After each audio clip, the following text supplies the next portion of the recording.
1517년 10월 31일, 비텐베르크, 독일 작센주의 비텐베르크라는 주도입니다. 거기에 성체에 뭐가 하나 붙었습니다. 95개조의 반박문이라고 알려진 그것이 붙었는데요.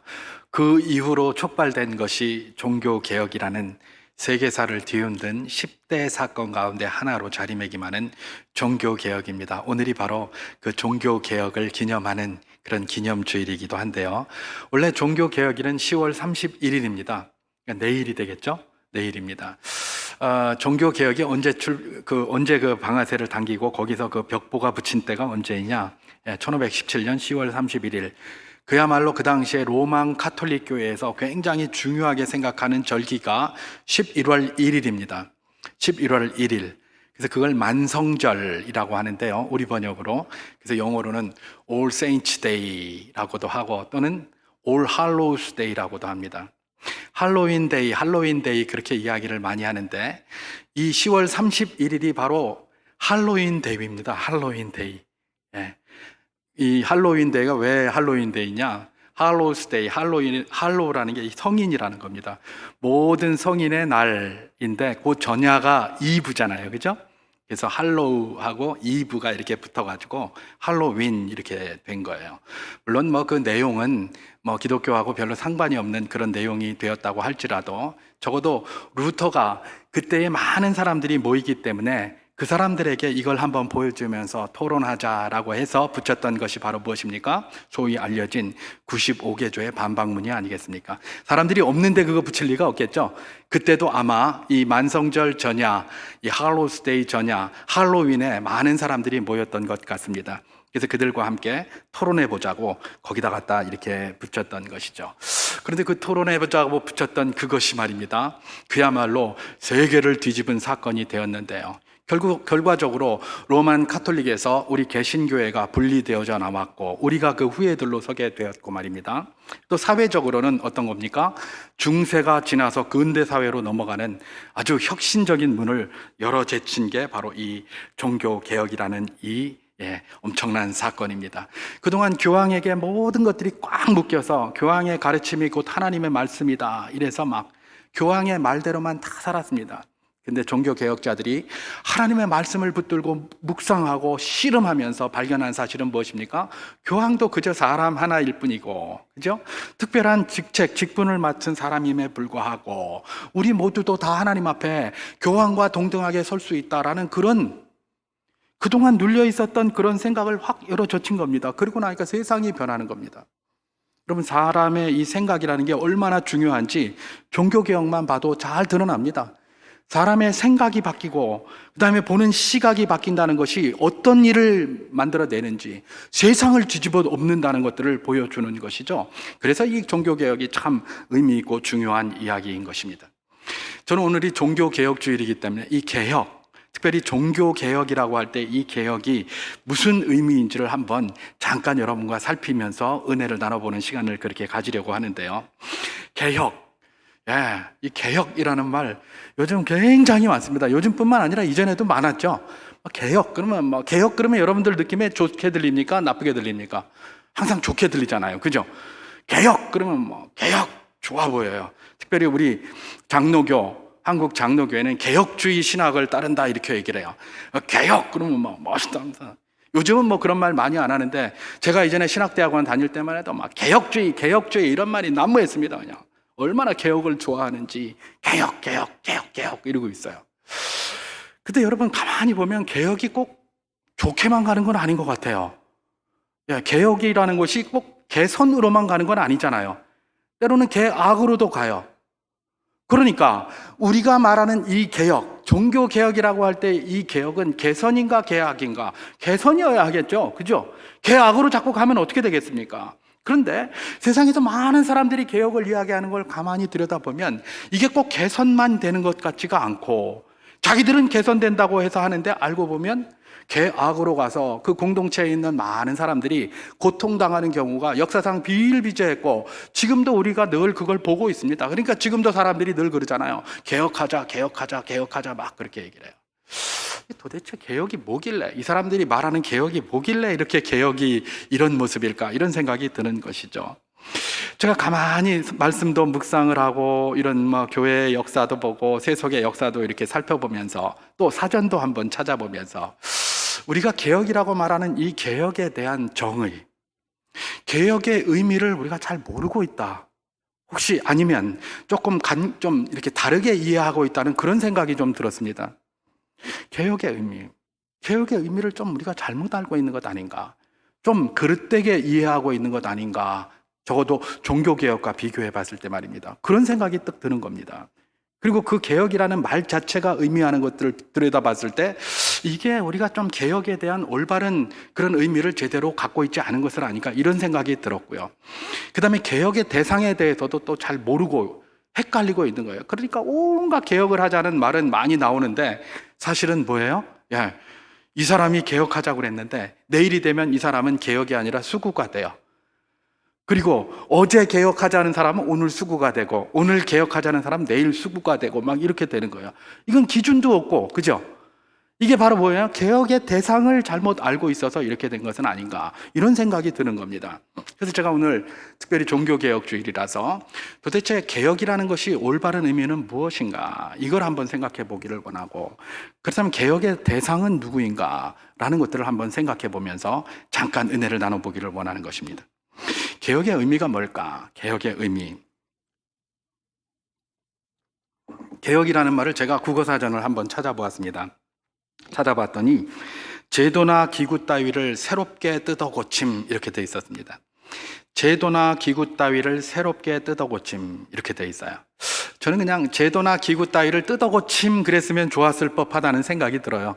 국어학자들한테 제가 감히 이런 말 하는 거 참 죄송스러운 일이고 미안하기도 한데, 제도나 기구 따위를 뜯어 고침 이렇게 하는 거면, 아니면 강력하게 뜯어 고침 이 정도로 하면 될 것 같은데, 새롭게라는 말이 우리로 하여금 많은 혼동을 준다고 저는 개인적으로 생각을 합니다. 새롭게. 우리 모두가 새로운 거는 다 좋다고 생각을 해요. 그리고 이전 거는 다 꼰대라고 생각하고 좀 안 좋다고 생각을 해요. 자, 그러다 보니까 뭔가 이전에 없는 소리를 하면서 개혁 그러면 뭔가 새롭게 되었구나. 그러면 그게 개선인지 개혁인지 별로 구분하지 않고 무조건 개혁이라고 하면 다 개선이라고 생각을 하고 그것은 무조건 다 새롭다고 생각을 해요. 여러분, 이 개혁은 물론 그 안에서 암시하는 내용이 새롭게 한다, 당연히 지금과 현재와는 다르니까 새롭게 한다라는 그런 의미가 있을 수 있겠지만은, 그런 의미보다는 뭡니까? 개혁이라는 것은 기준으로 돌아간다는 거예요. 이 기준이 굉장히 중요해요. 기준이 본래의 모습으로 돌아간다는 게 개혁이에요. 뭘 새롭게 만드는 게 아니에요. 본래 어떤 모습이 있었어요. 그런데 이 모습으로부터 많이 틀이 왜곡이 되고 흐트러졌어요. 그래서 본래의 모습으로 되돌아간다는 게 개혁이에요. 여러분, 종교개혁이라고 할 때 그 개혁, 라틴어로 레포르마티오라고 썼습니다. 레포르마티오. 이 레포르마티오는 뭡니까? 포르마티오, 폼이 어떤 게 있는 거예요. 거기에 다시 돌아가는 거예요. 레포르마티오. 그래서 영어로는 리포메이션 이렇게 해석을 합니다. 리포메이션. 포메이션이 있어요. 뭐가 형태가 있어요. 근데 그 형태를 어떻게 해요? 되돌아가는 거예요. 이게 본래 형태로 되돌아간다는 거지 새롭게 만든다 그런 말이 아니에요. 제가 성경에서 이 개혁이라고 번역된 말이 뭐가 있나 싶어가지고 데이터베이스를 켜고 성경에다가 개혁이라는 말을 이렇게 한번 쳐봤습니다. 그랬더니 히브리서 9장 10절에 보니까 개혁이라고 번역된 단어가 하나 나오더라고요. 헬라어가. 그래서 그 헬라어를 이렇게 보니까 디오르토시스라는 말이었습니다. 이 디오르토시스가 무슨 의미인가 하고 이렇게 들여다봤더니 거기에 의미가 교정 혹은 회복, 이런 의미였습니다. 여러분, 교정, 회복 이런 의미는 새로운 걸 의미할까요? 교정해서 새롭게 되었다라고 될 것입니다. 근데 교정의 기준이 뭐죠? 교정의 기준이 뭐죠? 우리 교정 시설 같은 데 있습니다. 교정의 기준이 새로운 사람을 만드는 겁니까? 사람답게 만드는 거예요. 그게 교정이에요. 회복은 뭡니까? 이전에 사람다움에서 떠난 것을 사람답게 돌아가게 한다는 거예요. 이 개혁이라는 말은 기존의 원래의 모습으로 돌아간다는 게 개혁이지 뭘 새롭게 만드는 게 아니에요. 물론 새롭게 만드는다는 의미가 고친다는 것이 있기 때문에 새롭게 자꾸 그런 말이 나오는데, 그게 아니라 원래의 모습으로 돌아가는 거예요. 여러분, 우리가 개혁이라고 이야기를 합니다. 이 개혁의 한자어가 뭡니까? 고칠 개자, 가죽혁자입니다. 고칠 개, 가죽혁. 거기 뭐 새롭다는 말이 없어요. 그냥 고쳤다라는 말, 거기에서 뭐 새롭게 됐다 뭐 이렇게 생각을 하는 거지, 새롭다는 말이 거기 들어있지 않은 것이죠. 그럼 뭘 고치고 뭘 개혁한 겁니까? 뭔가 잘못됐어요. 그러니까 막 가죽으로다가 내리쳐야 될 정도로 해야 겨우 고쳐지는 거예요. 그게 개혁이에요. 개혁은 쉬운 게 아니에요. 가죽으로 내리쳐야 되는, 그래야만 겨우 바뀌는 게 개혁이에요. 어디로 바뀌어요? 이전의 본 모습으로 바뀌는 거예요. 그게 개혁이지, 뭘 새롭게 막 만들어내고 이런 의미보다는 다시 과거로 돌아가고 이전의 본래의 모습으로 돌아가는 게 개혁이에요. 우리가 이런 개혁에 대한 개념을 자꾸 뭔가 새로운 것만 생각하니까 뭐 자꾸 만들어내려고만 생각해요. 아닙니다. 본질로 돌아가는 거예요. 그게 개혁이에요. 그게 개혁이에요. 여러분, 개혁이라는 한자어가 주는 의미가 굉장히 크지 않습니까? 채찍으로 막 고치려고 막 내리치는 거예요.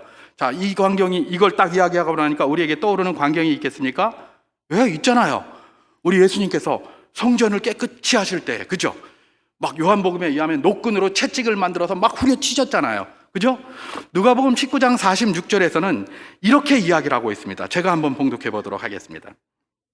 우리 주님께서 그들에게 이르시되 기록된 바 내 집은 기도하는 집이 되리라 하였거늘 너희는 강도의 소굴을 만들었도다 하시니라, 이렇게 얘기를 합니다.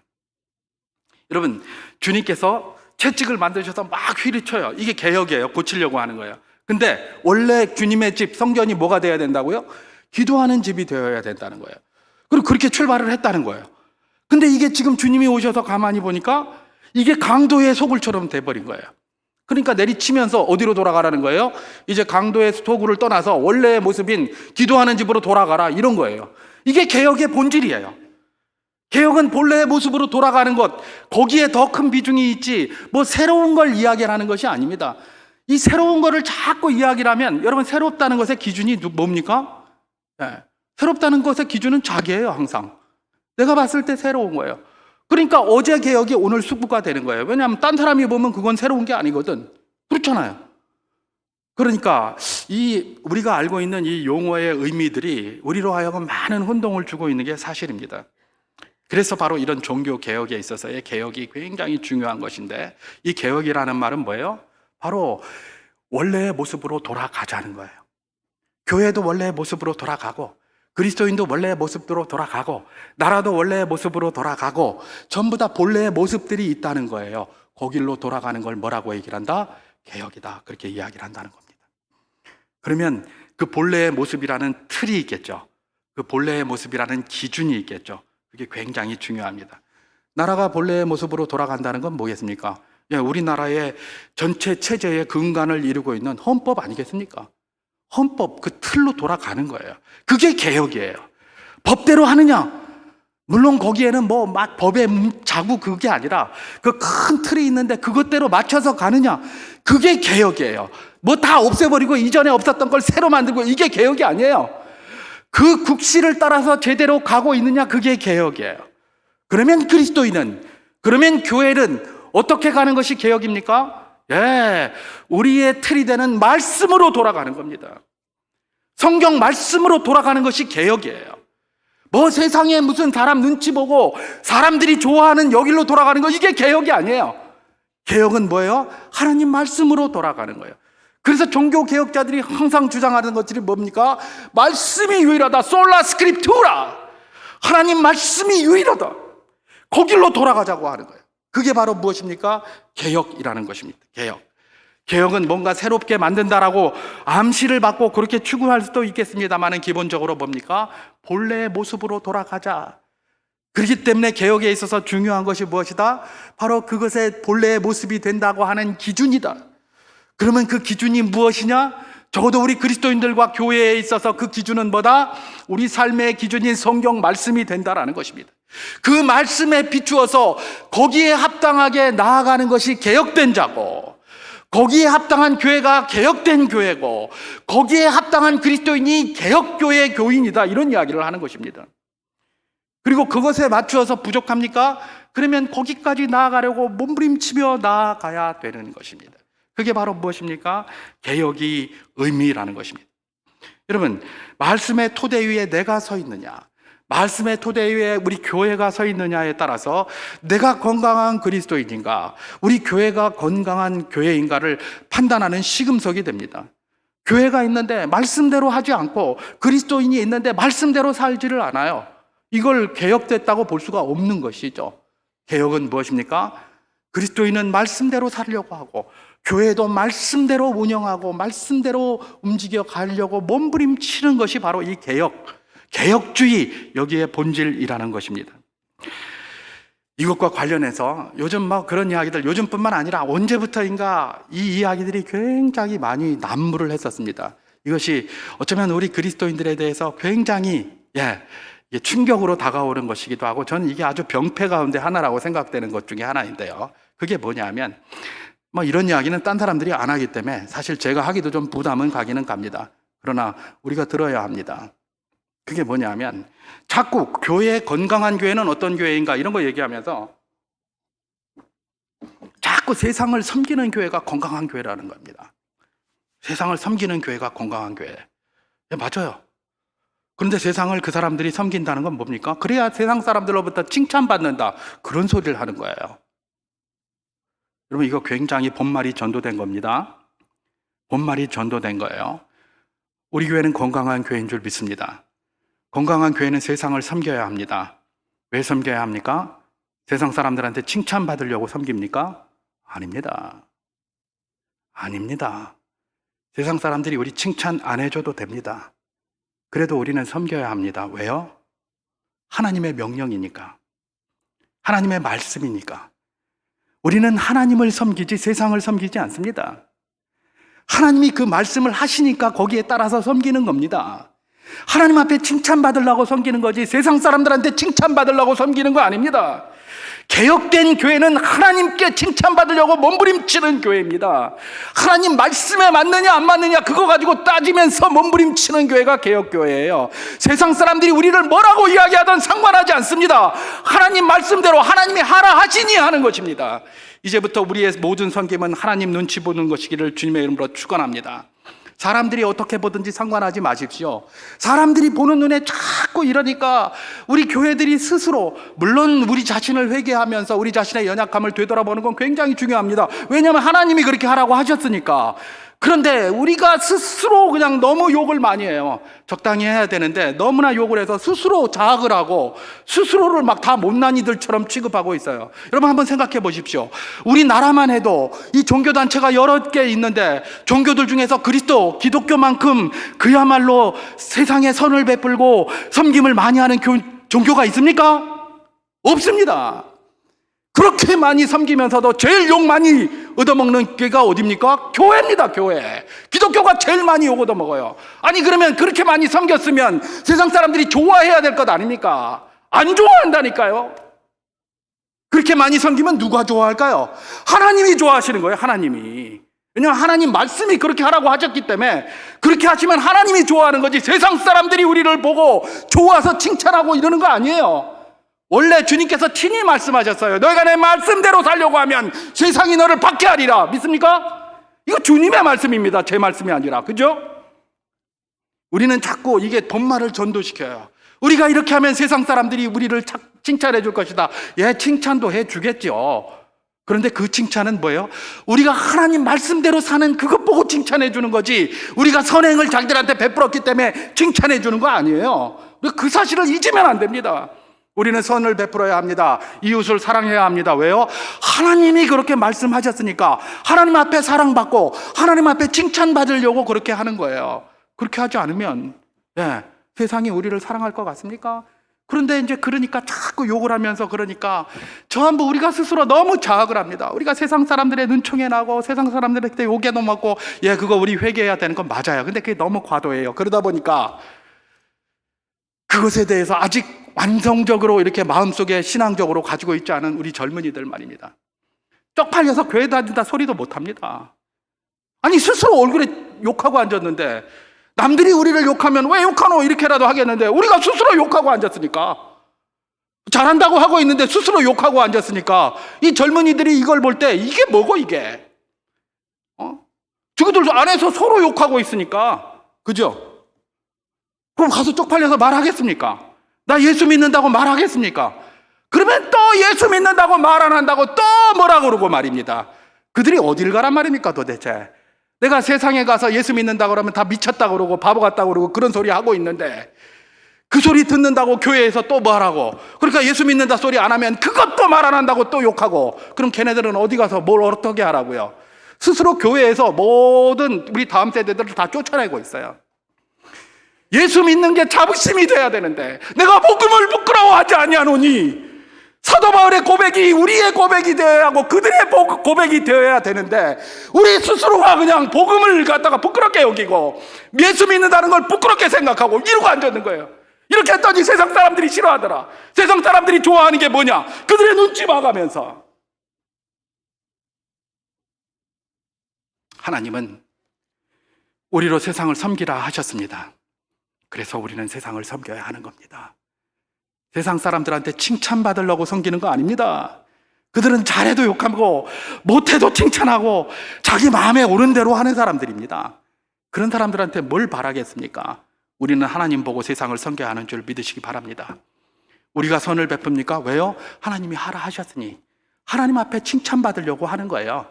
사람들한테 칭찬받으려고 하는 것 아닙니다. 이 사실을 잘 기억해야 됩니다. 이게 개혁과 관련해서 굉장히 중요한 내용입니다. 기준이 있어야 되는 거예요. 기준은 누구예요? 하나님입니다. 내가 주변에게 사랑을 베푸는 것도 하나님이 하라 하셔서 하는 거예요. 하나님 칭찬받으려고.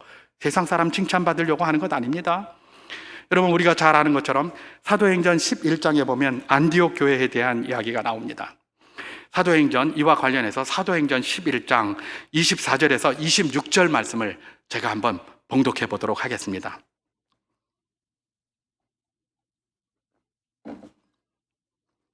바나바는 착한 사람이요 성령과 믿음이 충만한 사람이라 이에 큰 무리가 주께 더하여지더라. 바나바가 사울을 찾으러 다소에 가서 만남에 안디옥에 데리고 와서 둘이 교회에 1년간 모여 있어 큰 무리를 가르쳤고, 제자들이 안디옥에서 비로소 그리스도인이라 일컬음을 받게 되었더라. 그렇게 기록하고 있습니다. 여기서 안디옥 교회 사람들에게, 주변에 있는 사람들이 비로소 그리스도인이다 이렇게 얘기를 했어요. 물론 이 말에는 칭찬의 말도 있지만 조롱 섞인 말이기도 해요. 그런데 어쨌든 이전에는 듣지 못했는데 비로소 이들에게 그리스도인이다 그렇게 얘기를 했어요. 그걸 일종의 칭찬으로 볼 수도 있어요. 그런데 말입니다, 우리는 칭찬으로 이렇게 받고 그렇게 해석을 많이 합니다만은, 근데 한번 가만히 생각해 보십시오. 여기서 안디옥 교회를 비로소 그리스도인들이라고 그 주변의 사람들이 말을 했는데, 도대체 안디옥 교회가 뭘 그들에게 했기 때문에 그런 말을 했습니까? 그들에게 구제 헌금을 줬습니까? 이웃 돕기 성금을 갖다 줬습니까? 아니면 그들에게 무슨 가서 헌신을 했습니까? 한 거 하나도 없어요. 뭘 했다고 얘기를 합니까? 바나바와 바울이 안디옥 교회에 와서 1년 동안 그들을 가르쳤어요.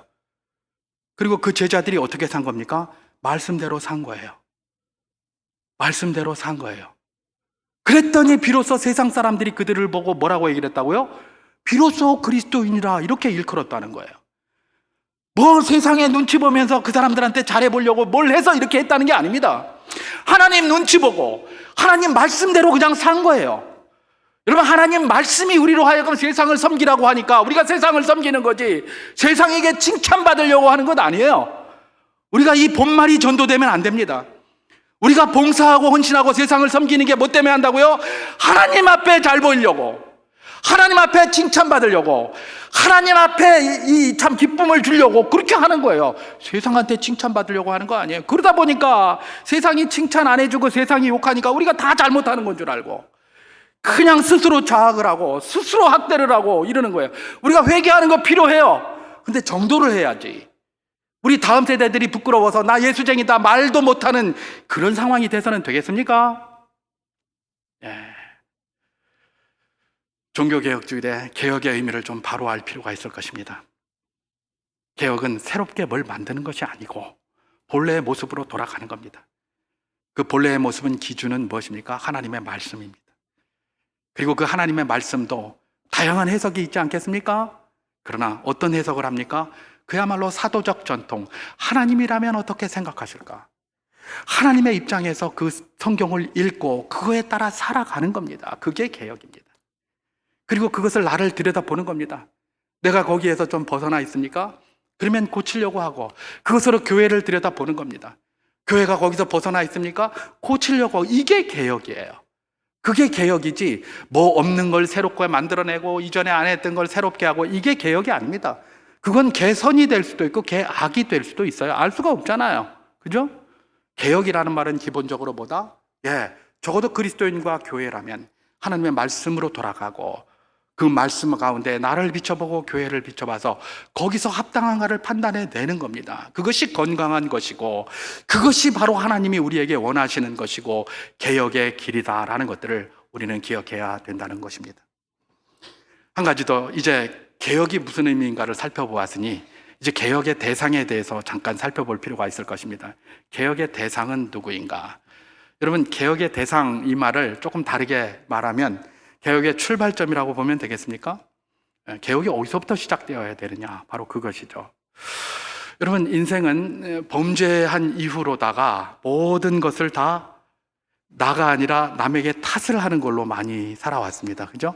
항상 그렇잖아요. 범죄한 이후로다가 아담과 하와가 그전에는 그렇게 이좀 내 살 중에 살이요, 내 뼈 중에 뼈다, 막 그렇게 서로 칭찬하더니 범죄하고 딱 나서는 어떻게 돼요? 제가 그랬다 이런단 말이에요. 자기 내면의 눈이 다 어두워졌어요. 그리고 밖에 쳐다보는 눈만 이렇게 딱 밝아진 것이죠. 그러면서 그냥 밖에다가 대고 네가 개혁해야 된다 그렇게 이야기를 하는 겁니다. 그러니까 멋지죠? 이게 잘못됐으니까 개혁합시다 그러면 막 온 사람들이 다 선동됩니다. 그래서 줄줄줄 따라가면서 멋지다 그러고 따라가요. 얼마나 선동이 잘 되는지.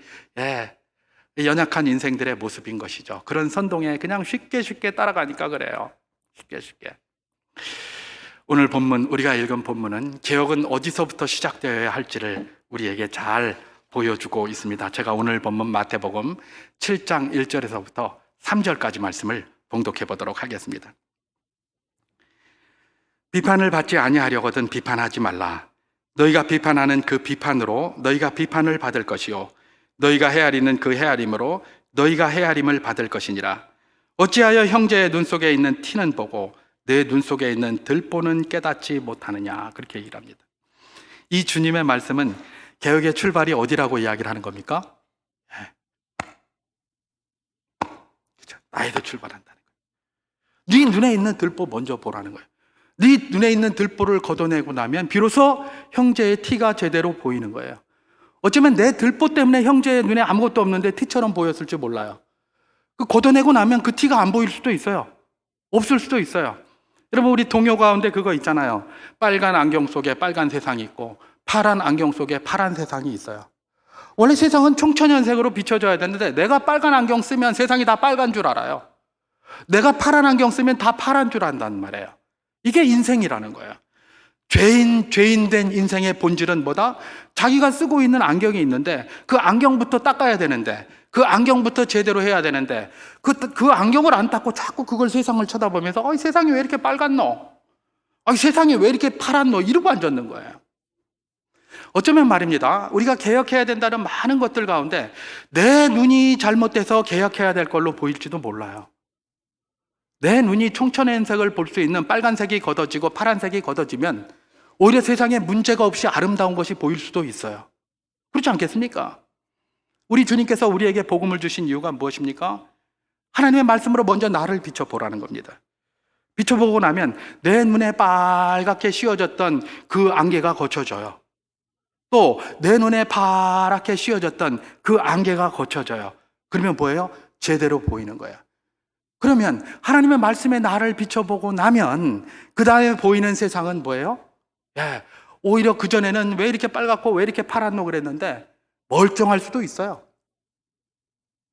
결국은 출발은 어디서 한다? 나부터 한다는 거예요. 나부터 한다. 우리 주님께서 이걸 끊임없이 도전하고 계시는 것입니다. 그래서 말씀 묵상하라는 거고, 그래서 기도하라는 거고, 그래서 말씀 붙들고 씨름하라고 하는 것입니다. 우리 주님은 우리가 바뀜으로 세상이 바뀌기를 원하시는 분이시지, 우리는 가만히 있으면서 세상만 바꾸라라고 하지 않으십니다. 우리는 가만히 있으면서 세상이 바뀌었으면 좋겠다. 자기는 하나도 안 바뀌어요. 그러면 아무것도 개혁이 안 되고요. 아무것도 바뀌지 않아요. 개혁의 출발은 어디입니까? 나입니다. 여러분, 마르틴 루터, 종교개혁의 방아쇠를 당긴 종교개혁의 선배입니다. 그분이 굉장히 고민을 많이 했죠.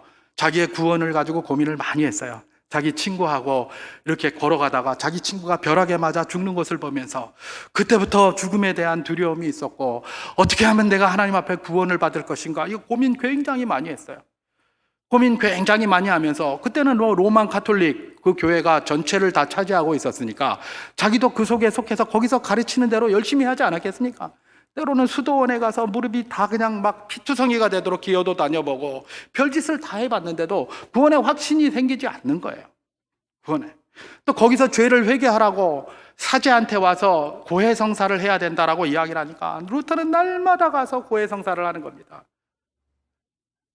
신부님, 나는 오늘 이게 잘못했습니다. 아침에 가서 하고 점심 때 가서 하고 저녁 때 가서 하고 막 틈만 나면 가서 그냥 고해성사를 하는 거예요. 그래서 그런 말이 있잖아요. 신부가 나중에 지겨워가지고, 야 루터야, 네 죄 좀 모아가지고 한 번에 와라. 그냥 자꾸 오지 말고 막 할 때마다 오노. 그리고 지가 죄라고 이야기하는 게 전부 마음의 생각에 지은 죄 이런 거예요. 그러니까 이게 죄고 이게 신부가 그렇게 그러면서 한 개 좀 모아가지고 와라. 여러분, 로마 카톨릭에서 말입니다, 고해성사 안 하면 굉장히 큰 범죄자로 생각합니다. 아시죠? 야, 네 고해성사 언제 했노? 6개월 이내에 고해성사 안 한 사람 먹어 이거! 그러면서 막 그래요. 그런데 루터는 그래서 날마다 고해성사 하라고 하거든요. 그럼 할 수 있으면. 근데 루터는 내 가는데 하루에도 몇 번씩 가니까 하도 지겨우니까 신부가 뭐예요? 이제 막 죄 좀 모아가지고 와라. 이렇게 했다는 거예요. 루터는 말입니다, 하나님 왜 내 친구가 번개 맞아 죽었습니까? 걔는 착한 자인데요. 이런 거 이야기하지 않았습니다. 루터는 자기 문제 가지고 자기 문제 하나 해결해 보려고 노력했습니다. 다른 부족합니다. 내가 왜 이렇게 죄가 많습니까, 하나님? 그러면서 그것 가지고 해결해 보려고 몸부림쳤지, 세상이 왜 이렇게 썩었습니까? 세상이 뭘 했습니까? 이런 말 한마디도 하지 않았어요. 그러다가 하나님 말씀을 보니까 그 당시에 자기들이 신앙하고 있는 것들이 너무 이상하거든요. 그러니까 이걸 보고 싸워보자고 그런 게 아니에요. 비텐베르크 성체에 그거 붙인 것도 이거 한번 얘기해보자. 대학교에 대자보 하나 붙일 수 있잖아요. 그래서 사람들이 만성절 전야에 많이 모였으니까 그거 한번 붙여보고 토론해보자라고 해서 붙인 거예요. 하나님께서 그걸 방아쇠를 당기셔서 종교개혁이라는 엄청난 후폭풍을 불러오신 것이죠. 루터는 그런 의도가 없었어요. 그냥 한번 이야기해보자라고 하면서 내 자신이 이렇게 괴롭고 내 자신이 하나님 말씀에 붙여보니까 이렇다, 이러면서 나아갔던 것이죠. 여러분, 진정한 개혁의 출발은 어디입니까? 밖에 있는 게 아닙니다. 나에게 있습니다. 어쩌면 내 눈이 바뀌면 내가 그토록 이상하게 보던 것들이 다 정상적으로 보일 수가 있습니다. 그 사실을 기억해야 됩니다. 여러분, 가정이 바뀌기를 원하십니까? 교회가 바뀌기를 원하십니까? 우리가 있는 직장이 바뀌시기를 원하십니까? 이 나라가 바뀌기를 원하시고 이 세상이 바뀌기를 원하십니까? 원하시기를 바랍니다. 그러나 그럼에도 불구하고 그보다 더 먼저 변화되어야 될 것이 있다는 것입니다. 나 자신이라는 것. 내가 먼저 변해야 됩니다. 내가 먼저 변해야, 그래야 내가 보는 세상이, 내가 보는 가정이, 내가 보는 직장이, 내가 보는 나라가 바로 보이지 않겠습니까? 내가 빨간 안경 쓰고 앉아가지고 백날 바로 해봐야 아무 소용이 없습니다.